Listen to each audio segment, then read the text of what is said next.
Salut à tous, on se retrouve aujourd'hui pour parler du Paris Saint-Germain ce vendredi 27 juin. Et on commence tout d'abord avec la Coupe du Monde des clubs. Ça y est les gars, on connaît toutes les rencontres des huitièmes de finale de cette compétition.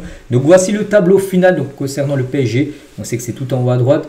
Tout d'abord Miami, et on sait qu'en quart de finale ça peut être soit Flamengo, soit le Bayern, bien sûr en cas de qualification, bien sûr en quart de finale. Et maintenant on sait par exemple si le PSG venait atteindre le dernier carré, donc les demi-finales. Ça pourrait être par exemple le Real Madrid, peut-être un PSG Real, peut-être un retrouvaille à Kylian Mbappé, ça peut être un PSG Juve, un PSG Monterrey, où il y a Sergio Ramos, ou un PSG Dortmund, bien évidemment si Paris atteint bien sûr les demi. Et si Paris venait atteindre la finale, ce qui serait exceptionnel, on peut voir que Paris pourrait de nouveau affronter l'Inter Milan en finale. C'est un adversaire que Paris a affronté là, il y a quelques semaines, pourquoi pas un PSG Manchester City, moi c'est mon pronostic, moi je vois bien Paris et City s'affrontent en finale. Ce serait bien sûr parfait pour le PSG, c'est-à-dire que Paris déjà atteindrait la finale de cette compète. Bon, on verra parce que bien sûr maintenant il faut disputer les matchs. De toute façon pour gagner sur une Ligue des Champions, on a pu voir LDC, il y a eu Arsenal, il y a eu Aston Villa, il y a eu qui d'autre, Liverpool ou même l'Inter, c'est que des gros clubs. Donc voilà, ce sera aussi très compliqué bien sûr le parcours parisien, mais pas du tout impossible, surtout quand on sait que Paris joue très bien au football. Mais concernant déjà, avant de penser à la finale, demi-quart, tout ça, il y a déjà un huitième de finale contre Miami.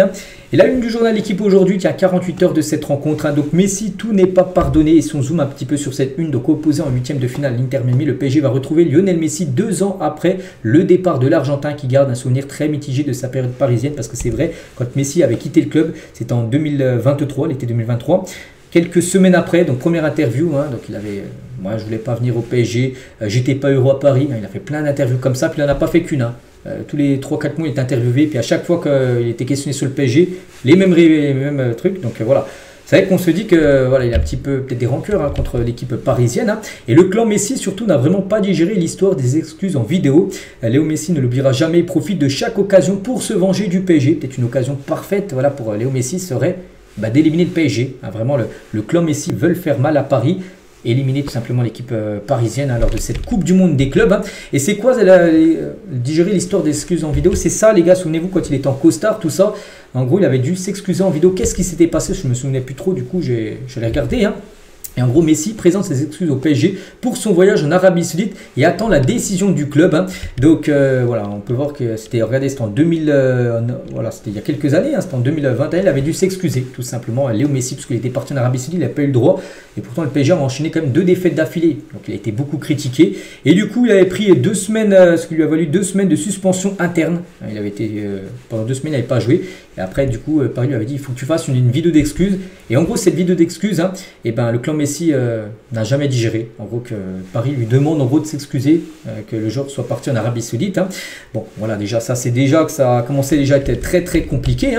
Quand Lionel Messi aussi est contraint de quitter le Barça en 2021, il a le choix entre le PSG et City. Il y avait Paris qui le voulait, mais City aussi était intéressé. Donc, mais malgré toute l'admiration qu'il voit à son ancien joueur, Pep Guardiola n'en veut pas. Donc, City, peut-être le propriétaire de City en voulait, mais Guardiola, l'entraîneur, n'en voulait pas. Pourtant, il avait coaché à l'époque au Barça. Et Guardiola, le coach, il a dit non, je veux pas de Messi, il a âgé, tout ça. Donc, du coup, il est venu au PSG. Donc, une aubaine après pour Nasser, parce que Nasser, il a toujours rêvé, bien sûr, de recruter La Pulga. Donc, voilà, c'est comme ça que ça s'est fait, bien sûr, en 2021. Une fois l'arrivée de Messi au PSG officialisé, donc c'est le branle-bas de combat en interne. Retour de vacances anticipé, contrat avec sponsor renégocié à la hausse et marchandising, prix de court, vu l'ampleur du phénomène. C'est vrai que il a eu pas mal de passes droits, on se souvient, Léo Messi, quand il était du côté de Paris. La phrase d'un salarié du club est prémonitoire sur ce qui va être la suite. Il est plutôt timide et parfois il semblait ébahi, perdu, tout a allé trop vite. Cependant, enfin, changement de vie non voulu, nouvel environnement, nouvelle langue. Il était déraciné parce que lui, il a toujours vécu en Espagne, à Barcelone, tout ça. Il faisait plus de 15 ans au Barça, puis là, jour au lendemain, il change de ville, tout ça. Il était déraciné, en gros. C'est pour ça qu'il y avait son mal-être, tout simplement, à Paris. Donc, très discret, malgré son statut de meilleur joueur au monde. Messi ne revendique rien, estime qu'il doit gagner sa place comme n'importe quel nouveau. Mais malgré des coups d'éclat, une volonté de se mettre au service du collectif, son rayonnement est très limité. On sait que, voilà, même en Ligue 1, tout le monde dit que la Ligue 1, c'est facile. On sait que Messi, il plantait beaucoup de buts en Ligue 1, mais en Ligue 1, il a toujours eu beaucoup de mal, bien sûr, à s'exprimer, Lionel Messi, comme en Ligue des Champions. Il y a eu quelques matchs où il était exceptionnel, oui, mais il y a beaucoup de matchs, bien sûr, on était très déçus de Léo Messi. Et la deuxième saison démarre en trombe, parce que souvenez-vous, la deuxième saison, c'était la saison où il y avait la Coupe du Monde en plein milieu. Donc voilà, avec une vraie prépa, parce que là il voulait se préparer pour la Coupe du Monde qu'il a en plus joué et gagné avec l'Argentine. Donc Messi forme un trio dantesque avec Neymar et Mbappé, 22 matchs, toutes compétitions confondues de août jusqu'à décembre. Donc 0 défaite et 63 buts passe D, voilà, pour les trois. En gros c'était exceptionnel bien sûr. Voilà, c'était le trio, là, les trois étaient se préparaient pour la Coupe du Monde et Messi était très en forme. Sauf que le début de l'année 2023, donc il a la Coupe du Monde, il revient. Le problème c'est qu'il y a la Ligue des Champions et le PSG se fait sortir par le Bayern où Messi est invisible lors du match aller match retour. Et là bien sûr, là c'était la fin. Ça a été la fin parce que quelques mois après bien sûr il quittait Paris bien sûr. Et voilà, avec cette image de Messi qui n'aura rien montré contre le Bayern et même lors de la saison d'avant, ça avait été contre le Real Madrid, souvenez-vous, l'élimination. Donc si ses stats sont bonnes, bien qu'en deçà de ce qu'on peut attendre de lui, parce que oui, il a eu des stats corrects, mais voilà. Messi, on attendait beaucoup plus du côté de Paris. 2023 est un choix de croix. Outre le Bayern, la relation avec les supporters, le refus du club de l'augmenter et l'épisode d'Arabie Saoudite, où il a dû s'excuser, souvenez-vous, ne font qu'entériner la fin de l'histoire entre Paris, bien sûr, et Lionel Messi. Donc fin de l'aventure à Paris. Donc Messi devine que son avenir s'écrira loin de Paris. Du coup, l'été 2023, il quitte le PSG. Il était libre, donc voilà, on ne savait pas où il allait. Du coup, il est parti, bien sûr, à Miami. Donc il n'est pas épanoui, sa femme et leur enfant non plus. Il ne comprend pas les sifflets du parc après l'élimination en Ligue des Champions contre le Bayern, il avait été invisible. Mais il a compris que l'idée était de donner plus de place à Mbappé. Du coup, c'est pour ça qu'il a préféré partir, en gros. Messi, donc voilà, un petit rappel de Messi, ce qui s'est passé au PSG. C'est pour ça, on peut voir que son histoire avec Paris n'a pas été super bonne. C'est pour ça qu'il veut faire mal à Paris et éliminer le PSG après-demain. En Coupe du Monde des clubs, voilà, un petit épisode concernant Messi. Donc nous on revient maintenant sur Paris, bien sûr. Sur ce match, bien sûr, contre Miami, parce que oui, Messi veut battre le PSG, mais le PSG actuellement c'est une équipe très forte. Miami peut battre, bien sûr, le PSG. N'importe qui peut battre n'importe qui. Mais voilà, si Paris joue comme il joue depuis longtemps et prend ce match très au sérieux, ça sera très compliqué pour Messi, bien sûr, et ses collègues de Miami d'éliminer cette équipe parisienne. Bon, après, ça peut arriver, on n'espère pas. Donc, concernant l'entraînement du jour, donc Dembélé a effectué toute la séance. Ça, c'est une très bonne nouvelle. Il devrait bien être présent pour le match après-demain. Donc, Hernandez est de retour après la naissance de sa fille. Donc, Kimpembe est absent de l'entraînement du jour. Donc, voici quelques photos lors de l'entraînement. On peut voir Marquinhos, on peut voir la charnière, bien sûr, avec Pacho. Les deux devraient être titulaires, bien sûr, après-demain. Bradley Barcola, Achraf Hakimi avec Kvaratskhelia, Ousmane Dembélé avec Nuno Mendes, ou même le jeune João Neves, que des Portugais, Gonzalo aussi et Vitinha. Donc voilà, quelques photos. Et l'équipe qui s'est imposée lors du match de la fin de l'entraînement avec par exemple Ousmane Dembélé présent dans cette équipe. On continue les gars, on va parler de la future saison de Ligue 1 parce que là cette Coupe du Monde des clubs, on ne sait pas en gros c'est pour la nouvelle saison ou la saison dernière. Enfin, la saison qui vient de se finir, je pense c'est plutôt pour la saison dernière. Mais voilà, pour la nouvelle saison qui arrive, donc les calendriers de la Ligue 1 vont être dévoilés ce midi. Voilà, je ne sais pas quand vous regardez la vidéo, quand je fais exactement la vidéo, les 9h55, là, ce vendredi 27. Je ne sais pas, je vais la sortir à quelle heure, mais voilà, à midi, on connaîtra les adversaires, qui sera l'adversaire du PSG pour la première journée. Mais juste contre Marseille, on sait déjà les dates. Donc le premier match, déjà, se jouera au Vélodrome, le match aller, soit le 20 ou le 21 septembre. Voilà, donc soit un samedi, soit un dimanche, on sera certainement un dimanche soir bien sûr. Et le 7 au 8 février, ça sera le retour au Parc des Princes, voilà pour le classique français. On continue à parler maintenant mais mercato. Et Bournemouth maintient sa position et continue de demander 70 millions d'euros pour Zabarnyi. On sait que c'est un joueur les gars que le PSG cible depuis au moins 2-3 semaines, on parle beaucoup de ce joueur, donc le PSG le veut. Plutôt Bournemouth, ils réclament 70 millions d'euros pour le joueur. Donc le club intéressé sont déjà informés.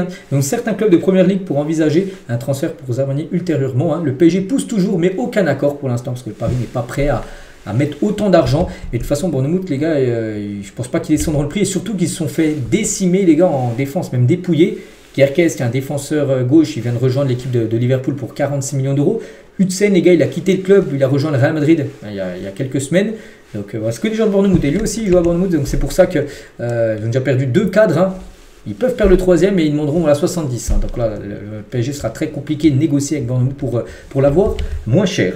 Concernant Ibrahima Konaté, donc un joueur qu'on parle de temps en temps et veut quitter Liverpool l'été prochain libre. Donc ça peut être une aubaine pour le PSG. Donc plusieurs clubs sont sur le coup. On peut voir le PSG ainsi que 2 grands clubs espagnols, le Barça et le Real. Bon, pour l'instant, le joueur a une préférence pour le Real Madrid.